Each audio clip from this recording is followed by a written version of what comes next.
عبادت الہی کا صلہ۔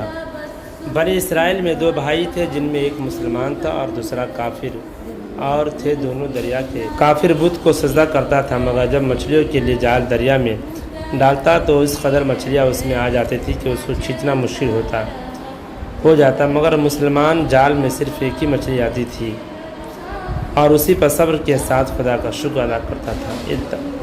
اتفاقاً ایک روز اس مسلمان کی بیوی اپنے مکان کی چھت پر گئی تو اس کی نظر کافر کی بیوی پر پڑی، جو زیور اور بہترین لباس سے آراستہ تھی۔ یہ دیکھ کر اس مسلمان کی بیوی کے دل میں وسوسہ پیدا ہوا کہ کاش میں بھی ایسی ہی ہوتی۔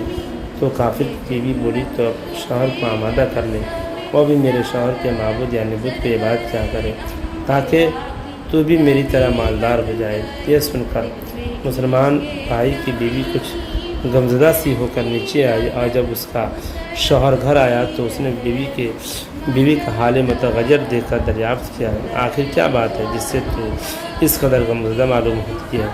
تو وہ کہنے لگی، بس میاں، یا تو تم مجھے طلاق دے دو یا اپنے بھائی کے معبود کی پرستی سے اختیار کرو۔ یہ سن کر اس کے شوہر نے کہا کہ خدا کی بندی، تو خدا سے نہیں ڈرتی اور ایمان کی دولت کے بعد یہ کفر کی باتیں کرتی ہے؟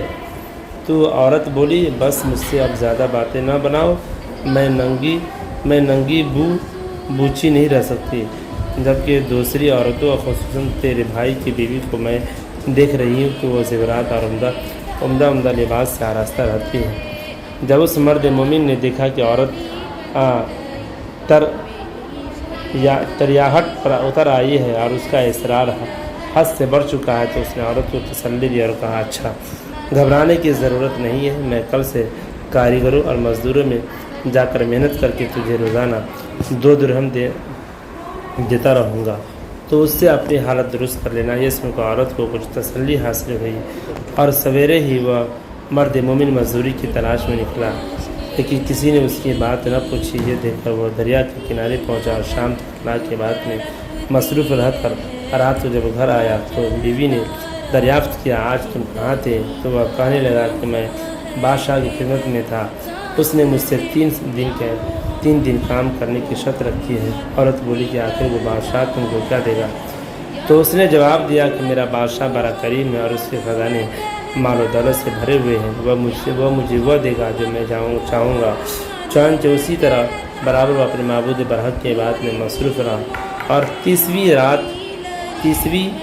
رات ہوئی تو بیوی نے کہا، سنو میاں، اگر تم نے مجھے مزدوری لا کر نہیں دی تو تم پر مجھے طلاق دینا لازم ہو جائے گا۔ یہ سن کر اس کو کسی قدر پریشانی لاحق ہوئی، اور 30ویں صبح کو اس نے ایک یہودی سے کہا، کیا تم مجھے مزدوری پر لگا لو گے؟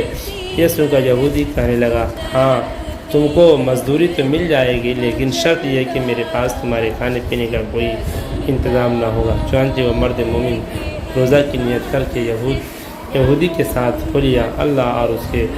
اور اللہ تعالیٰ کے حکم سے جبرائیل علیہ السلام 29 اشرفیہ ایک نورانی طباق میں لے کر اس کی بیوی کے پاس پہنچ کہنے لگے، میں بادشاہ کا قاصد ہوں، اسی نے یہ اشرفیہ لے کر مجھ کو تیرے پاس بھیجا ہے۔ فرمایا ہے کہ تیرا شوہر ہمارے کام میں تھا، ہم نے اس کو نہ چھوڑا، یہاں تک کہ اسی نے ہم کو چھوڑ دیا اور یہودی کے پاس چلا گیا ہے۔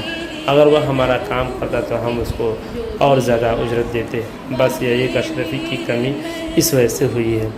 چنانچہ وہ عورت ان میں سے ایک اشرفی لے کر بازار گئی، جس پر لا الہ الا اللہ وحدہ لا شریک لہ لکھا ہوا تھا۔ صراف نے 1000 درہم اس کی قیمت عورت کے حوالے کر دیا، اور جب شام کو مرد مومن گھر واپس آیا تو عورت نے اس سے دریافت کیا، آج تم کہاں گئے تھے؟ اس نے جواب دیا کہ آج میں ایک یہودی کے کام پر گیا تھا۔ تو بیوی کہنے لگی کہ آخر بادشاہ کی خدمت ترک کر کے تم دوسرے کی خدمت کیوں کرتے ہو؟